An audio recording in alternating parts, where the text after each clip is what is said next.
Tres. Fallas, inténtalo de nuevo. Here's your heart.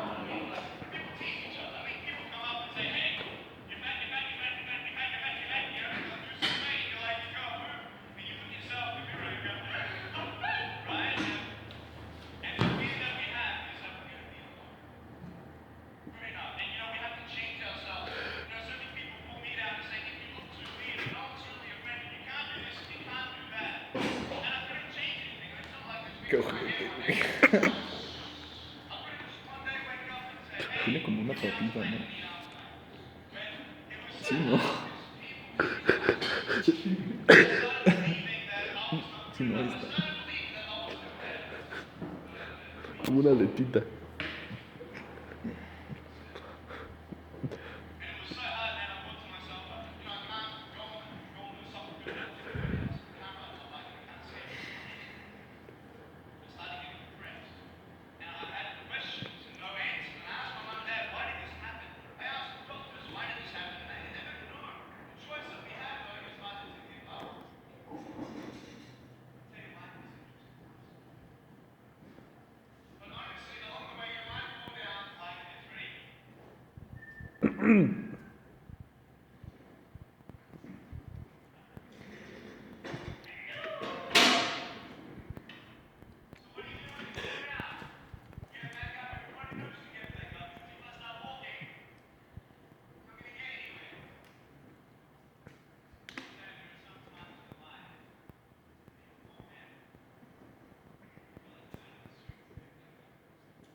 Qué buen audio.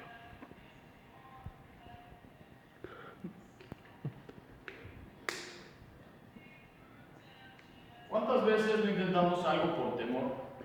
¿Cuántas veces hemos pensado que no podemos llegar a ser alguien o hacer algo importante? ¿Cuántas veces nos quedamos con las ganas de llegar a ser nuestro sueño? Muchas veces decimos que no podemos llegar, pero ¿cuántas veces lo hemos intentado? ¿Cuántas veces hemos fracasado, nos hemos levantado y lo hemos vuelto a intentar?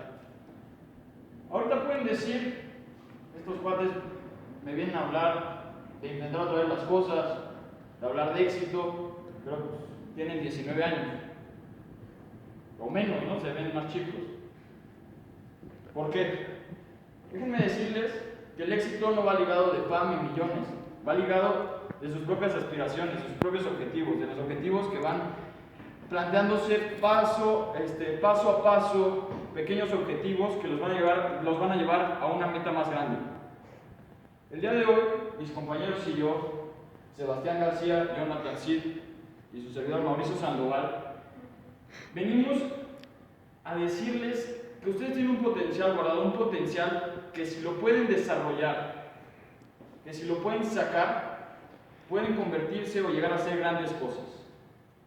El día de hoy les vamos a dar 3 elementos clave que les pueden servir en este camino, que es el planteamiento de objetivos, planteamiento de retos y la disciplina. Empecemos con el planteamiento de objetivos. Hay que tener cuidado con los objetivos. ¿Por qué? Porque si los planteamos de una manera inadecuada, como el decir, en una semana quiero tener un brazo impresionante, pues no lo voy a poder tener. Y a la semana voy a llegar, me voy a frustrar, ya no voy a querer volver a intentarlo. Por eso hay que tener cuidado y plantear nuestros objetivos. Tienen que ser realistas, claros y mesurables. Nuestro segundo, Walt Disney decía que si lo puedes soñar, lo puedes lograr. Si lo tenemos en la mente, si tenemos ese objetivo en nuestra cabeza y pensamos cada día en él, va a ser más sencillo ir recorriendo cada objetivo para llegar a nuestra meta final. Después tenemos los retos. ¿Qué es un reto? Bueno, un reto va ligado a un objetivo. Un reto se sabe que no es sencillo, que nos va a desafiar, que requiere de nuestro esfuerzo. ¿Qué es un reto?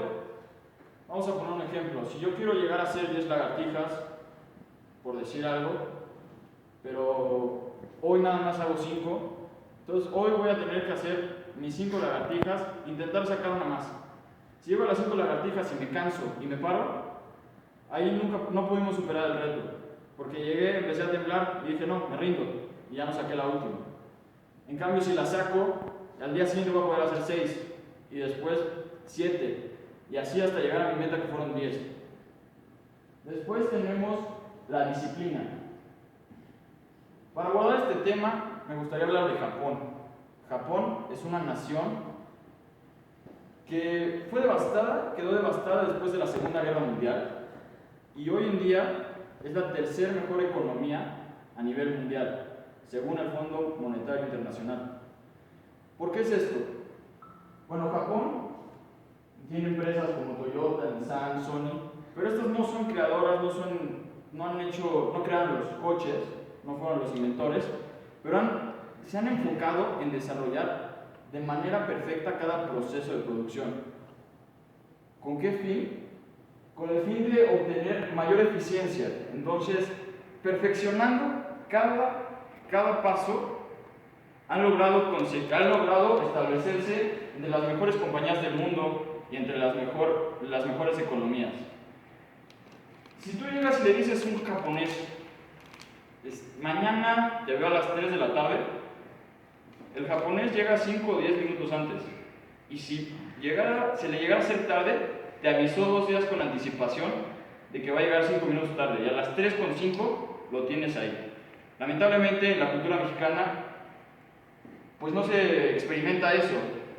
Llegamos 3:10 y creemos que llegamos temprano. Y eso lo tenemos que mejorar. Les traigo 6 hábitos para el éxito. Si logramos concretar estos 6 hábitos, les aseguro que cada vez se les va a hacer más fácil conseguir sus objetivos y en un momento dado su más gran sueño. Primero es comenzar bien el día. ¿Qué me refiero con esto? Despertar de una manera positiva, afrontar que tengo que ir a la escuela y de una manera positiva hacer todas mis actividades. En el momento en que llegue la actividad que más ansío en el día, lo voy a hacer con mayor energía, con mayor efectividad, con mayor eficacia. Después tenemos el preparar el día por adelantado. Esto implica levantarse en la mañana o inclusive desde un día antes, planear nuestro día, establecer las actividades que queremos hacer para que al día siguiente lleguemos y las hagamos en su tiempo, sin perder el tiempo y conseguir una mayor eficiencia. Después está concentrar tu atención en una única tarea. Si vamos a ir a correr, vamos a enfocarnos en ir a correr. Me cansé, está bien, descanso, pero no me pongo a ver el celular o platicar con alguien porque se trunca la actividad y no puedes realizar, no vas a llegar al nivel óptimo que quieres. Después tenemos el visualizar continuamente nuestras metas. El establecer nuestras metas y visualizarlas diariamente nos va a ayudar en un momento determinado llegar a ellas. Después tenemos que cuidar nuestra máquina. ¿Qué es nuestra máquina? Bueno, nuestra máquina es nuestro cuerpo y hay que alimentarnos, ejercitarnos y dormir bien. Esto nos va a permitir realizar nuestras actividades mejor. Y por último tenemos practicar la gratitud, generosidad, elogio y optimismo. Para mí la gratitud es lo más importante porque nos lleva a ser humildes y la humildad siempre nos va a mantener fieles a nuestros objetivos. Si tú llegas y me dices, oye, logré esto, está bien. O sea, la verdad es que me vas a aburrir con tantas cosas que lograste. A mí no me interesa si lograste eso. Yo me enfoco en lo que quiero y voy a luchar para obtener lo que quiero. Los digo con mis compañeros. Jordi. Exitoso, creativo, perseverante y actualmente millonario. Estas son algunas de las palabras que describen a Jordi Muñoz. Su historia es una de muchos problemas, de muchos fracasos, pero también de una persona que es emprendedora, de una persona que nunca se da por vencida y una persona que sigue sus sueños. La historia de Jordi comienza en Tijuana, donde él nació y vivió casi toda su infancia. A los 17 años, sus padres se separan y él se va a vivir con su papá a Ensenada. Aquí se encuentra con que la relación con su padre era muy mala. Su papá había sido exitoso en su tiempo, le iba bien, no era rico, pero aún así le restregaba a Jordi en la cara todos los logros que él había hecho y le preguntaba por qué él no. Así, Jordi decidió irse a la Ciudad de México a los 18 años para seguir su sueño.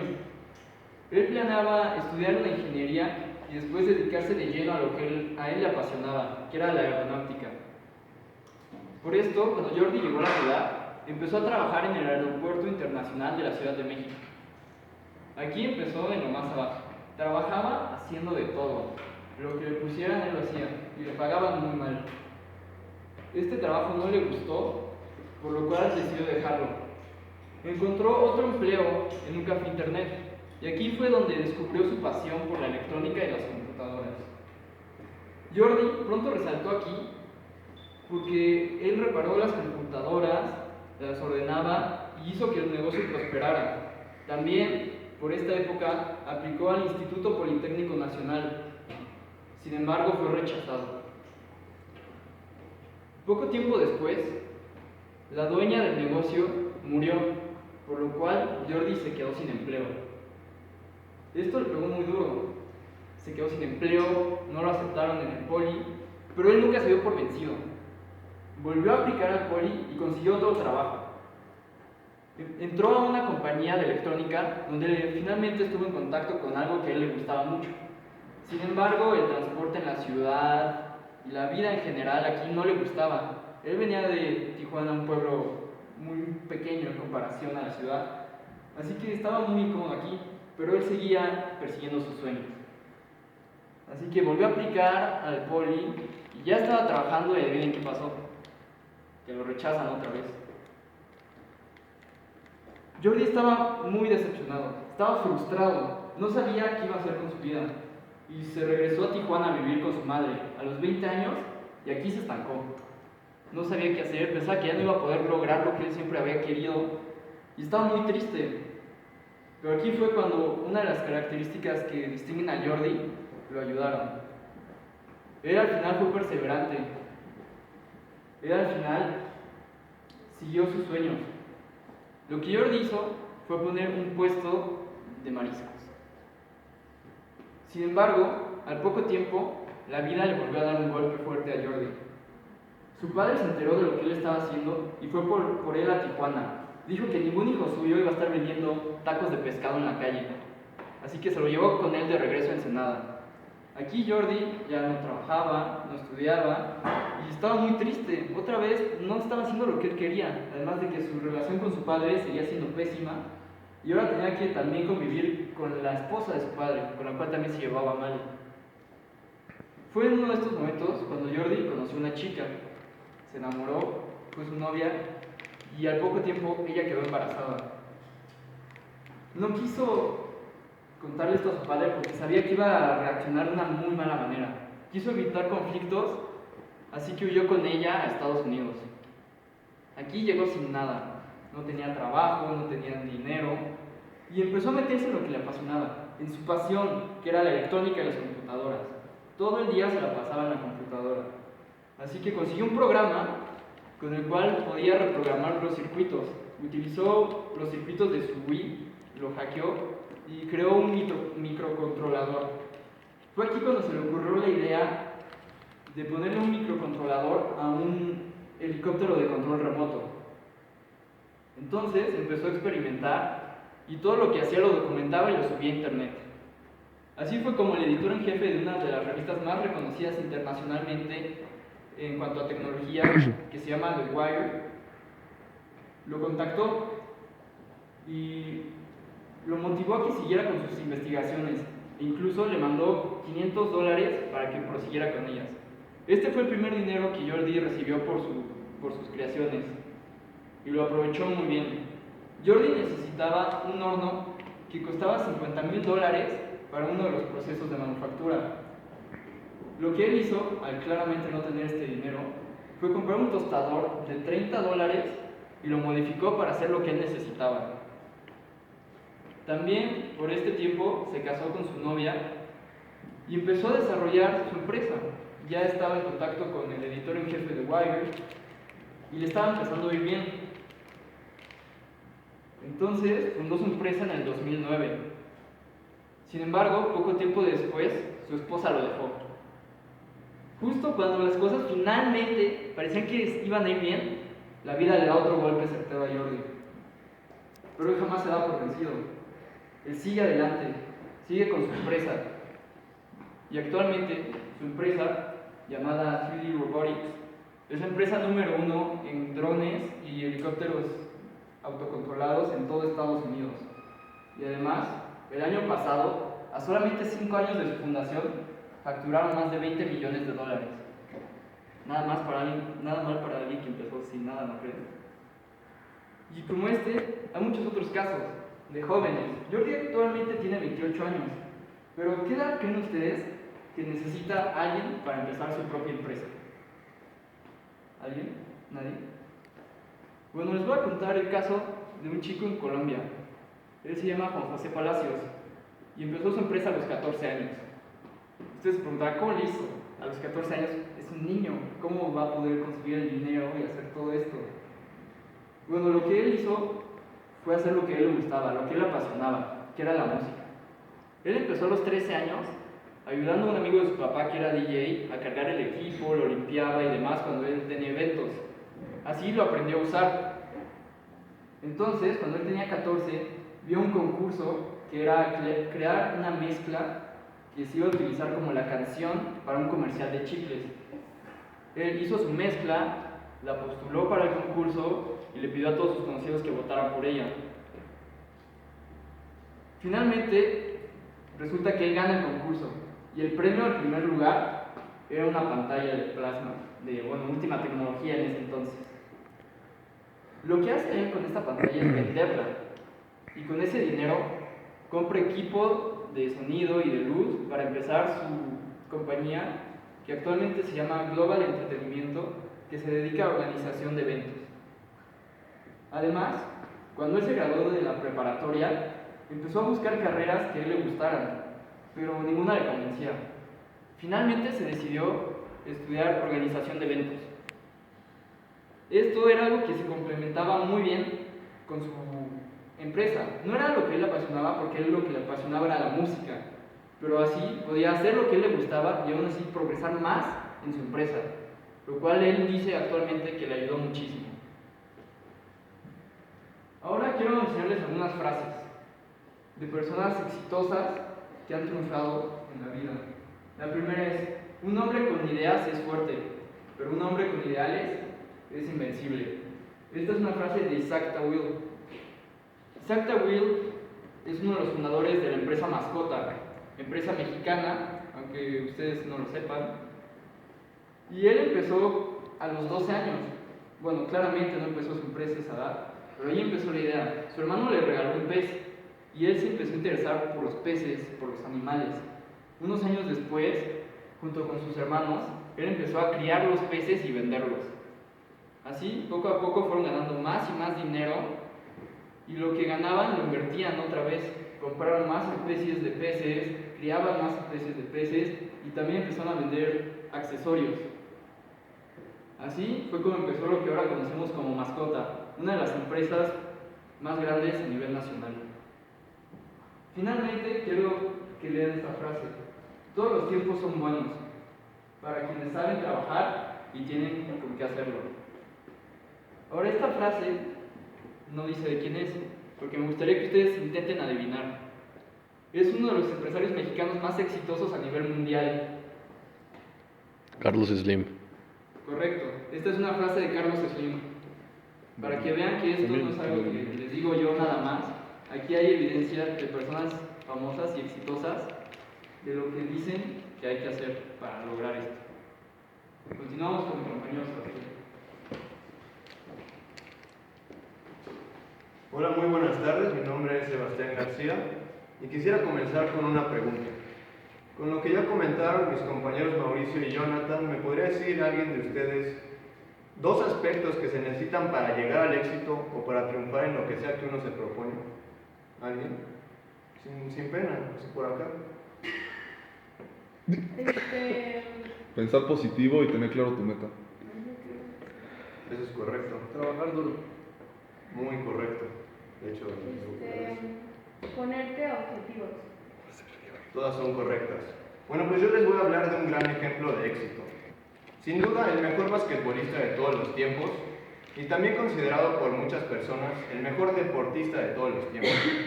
Él es Michael Jordan, quien nació en Brooklyn, Nueva York, en el año 1963. No obstante, nació y se desarrolló en Wilmington, Carolina del Norte. Michael desde pequeño siempre tuvo una gran motivación y pasión por los deportes. Se la pasaba practicando muchos deportes, como principalmente béisbol, fútbol americano y básquetbol. Todas las tardes, Michael jugaba un partido de básquetbol con su hermano mayor Larry en el patio trasero de su casa. Larry siempre ganaba con mucha facilidad, pero Michael nunca quería dejar de jugar hasta que él pudiera ganar un partido, hasta que él pudiera salir victorioso. Con esto nos podemos dar cuenta que Michael llevaba en la sangre ese deseo de siempre querer ganar, de siempre querer ser el mejor y siempre querer llegar al éxito. El deseo en conjunto con el trabajo son aspectos muy importantes que llevaron a Michael Jordan a triunfar en la vida. En 1978, Michael ingresa a la preparatoria secundaria, como se dice en Estados Unidos, al Virgo Junior High para continuar con sus estudios.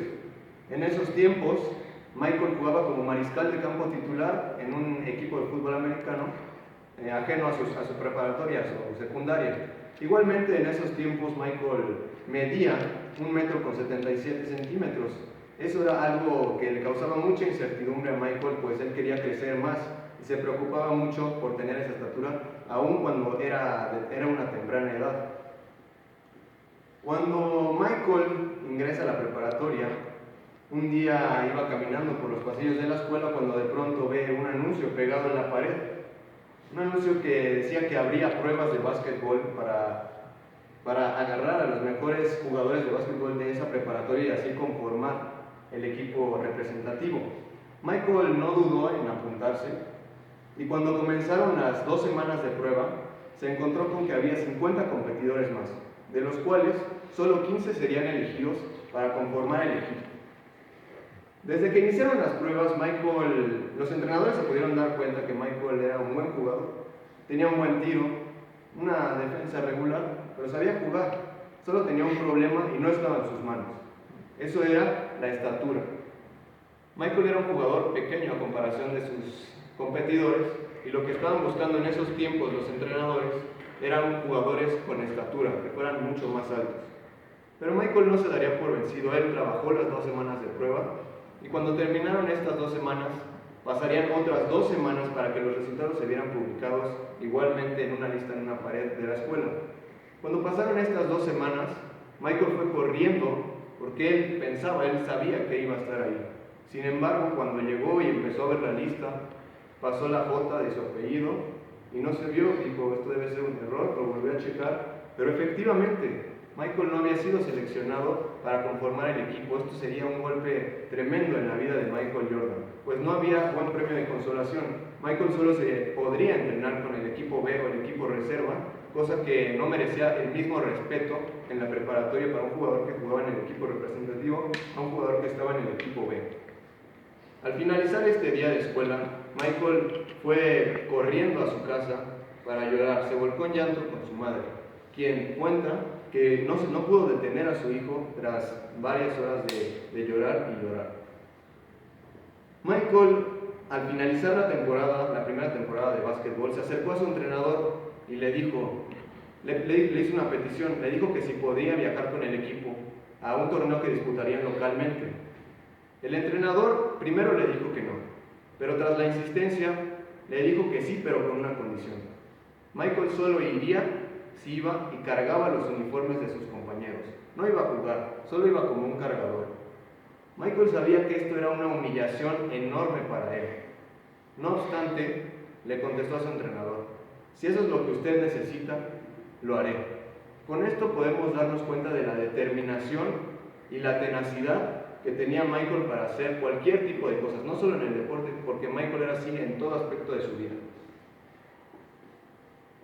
La determinación porque Michael era una persona totalmente decidida. Él estaba decidido en ese entonces a entrar al equipo de básquetbol y no solo eso, a ser el mejor en el equipo, a ser el mejor en todo el torneo. De igual forma, ¿alguien sabe lo que es tenacidad o ser tenaz? Bueno, pues la tenacidad o ser tenaz es cuando una persona se propone algo, está tan obsesionada por conseguirlo que no trabaja que no para hasta conseguir su meta, es ser firme en un propósito. Eso es la tenacidad. Y estos dos aspectos son algo que tenía Michael naturalmente.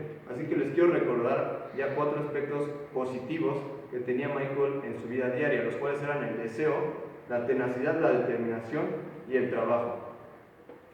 Tras este suceso terrible para Michael, él no se dio por vencido, sino que comenzó a trabajar más fuerte que nunca. En tan solo un año comenzarían a venir las mejores cosas, las cosas más positivas en la vida de Michael Jordan.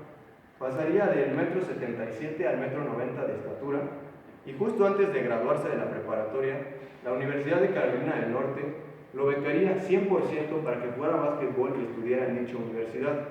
De igual forma, en el primer año de la temporada de la NCAA, que es la Liga de Universidades de Estados Unidos de básquetbol, Michael sería premiado como el mejor jugador de la temporada, así demostrando todas sus habilidades y todo el trabajo que había hecho para llegar hasta ahí. En 1984, Michael es seleccionado para formar parte del equipo de las Barras de las Estrellas, o sea, de Estados Unidos, y representar en las Olimpiadas al equipo, liderando el equipo a llevarse la medalla de oro. De igual forma, en este año, Michael es seleccionado por los Chicago Bulls en el draft de la NBA para así comenzar su carrera basquetbolística profesional. Una carrera plasmada de éxitos, donde consiguió 6 anillos de campeonato y muchos otros récords. Finalmente les quiero hablar de una característica que fue importantísima en la carrera de Michael Jordan. Esta característica es el liderazgo. Desde que era un novato con los Chicago Bulls, desde su primer temporada, Michael era quien siempre ordenaba a sus compañeros en el terreno de juego, en el campo. Era quien los regañaba si algo salía mal o alguien hacía mal. Era quien los motivaba antes de un partido o durante un partido para revertir un marcador. Un buen líder es quien guía y motiva a sus compañeros, pero un gran líder como Michael Jordan es quien guía, motiva, enseña, influye, pero sobre todo inspira con sus acciones para que de esta forma sus compañeros se vean motivados y así poder llegar al mismo objetivo, el cual para ellos era siempre ganar el campeonato. Y bueno, aquí podemos ver algunas fotos de Michael en la universidad con el equipo, ganando su primer campeonato. Y yo solo les recuerdo, no fracasa quien intenta y falla, fracasa quien no intenta por miedo a fallar. Finalmente estaba olvidando algo muy importante, una frase característica de Michael Jordan, la cual dice: he fallado más de 9,000 tiros en mi carrera, he perdido casi 300 juegos, 26 veces han confiado en mí para tomar el tiro que ganaba el juego y lo he fallado, he fracasado una y otra vez en mi vida y eso es por lo que tengo éxito. Michael Jordan. Por último, se me hace puntual mencionar a Robin Sharma, un escritor, profesor, dueño de su propia empresa que se encarga de crear líderes, empresa que trabaja con Nike, FedEx, entre otras muchas.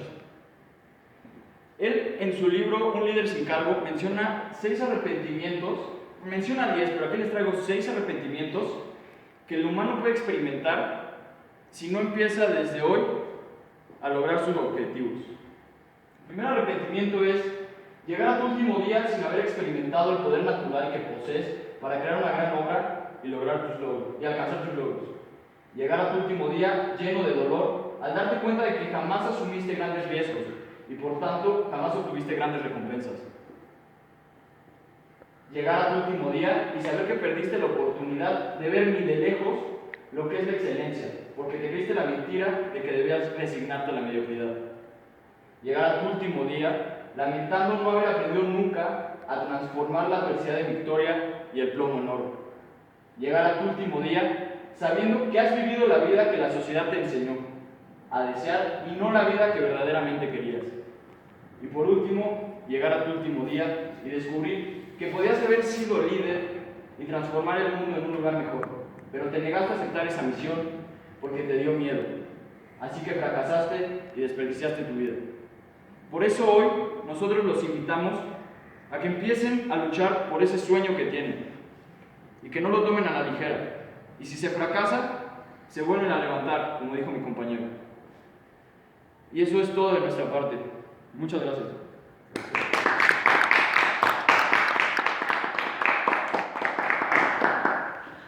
¡Está vacío, güey! ¿Cuánto duró?